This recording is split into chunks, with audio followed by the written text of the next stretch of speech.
எடுங்க சார், வண்டி கழுவி எடுங்க சார், வண்டி கழுவி எடுங்க சார், எடுங்க சார், வண்டி கழுவி எடுங்க சார். சார் வண்டி வருதுங்க சார், நீங்க போயிடுமா? வா வா வா வா பஸ் உள்ள வருங்க.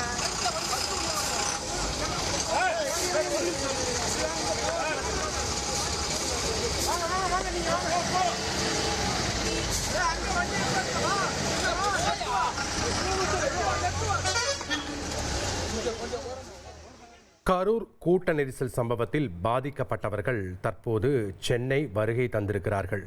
பாதிக்கப்பட்ட 38 குடும்பத்தில் இருந்து 33 பேர் மாமல்லபுரம் வருகை தந்திருக்கிறார்கள். கரூரிலிருந்து பேருந்து மூலமாக மாமல்லபுரம் வந்தடைந்திருக்கிறார்கள் குடும்பத்தினர். விஜய் நாளை சந்திக்க இருக்கக்கூடிய நிலையில் பாதிக்கப்பட்டவர்கள் சென்னைக்கு வந்திருக்கிறாங்க. தனியார் ஆம்னி பேருந்து மூலமாக வந்திருக்காங்க. அந்த காட்சிகளை நம்ம திரையில் பார்த்து வருகிறோம். கூடுதல் மற்றும் கள விவரங்களை வழங்குவதற்காக இணைகிறார் செய்தியாளர் ராமச்சந்திரன். வணக்கம் ராமச்சந்திரன்.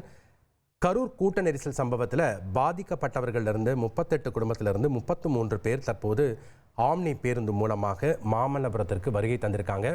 அங்கே இருக்கக்கூடிய கள விவரங்களை பதிவு பண்ணுங்க. வணக்கம். கரூர் கூட்ட நெரிசலில் உயிரிழந்த 38 பேர் குடும்பத்தினரையும் நெரிசலில் காயமடைந்தவர்களையும் தாவேகா தலைவர் விஜய் நாளை சந்திக்கிறார். குறிப்பாக மாமல்லபுரத்தில் உள்ள தனியார் நட்சத்திர விடுதியில் இந்த சந்திப்பு நடைபெறுகிறது. கரூரில் இருந்து பாதிக்கப்பட்டவர்கள் குடும்பத்தினர் தாவேகாவினர் ஏற்பாடு செய்திருந்த 5 சொகுசு பேருந்துகள் மூலமாக மாமல்லபுரத்துக்கு வருகிறார்கள். குறிப்பாக 10 மணி நேரம் பயணத்திற்கு பிறகு சரியாக அங்கு பிற்பகல் 1 மணிக்கு புறப்பட்ட அந்த பேருந்தானது சரியாக 10:30 மணிக்கு மாமல்லபுரத்தில் இருக்கக்கூடிய நட்சத்திர விடுதிக்கு வருகிறார்கள். 5 ஆவணி பேருந்துகள் மூலமாக கிட்டத்தட்ட 33 குடும்பத்தினர் தற்பொழுது வருகிறார்கள்.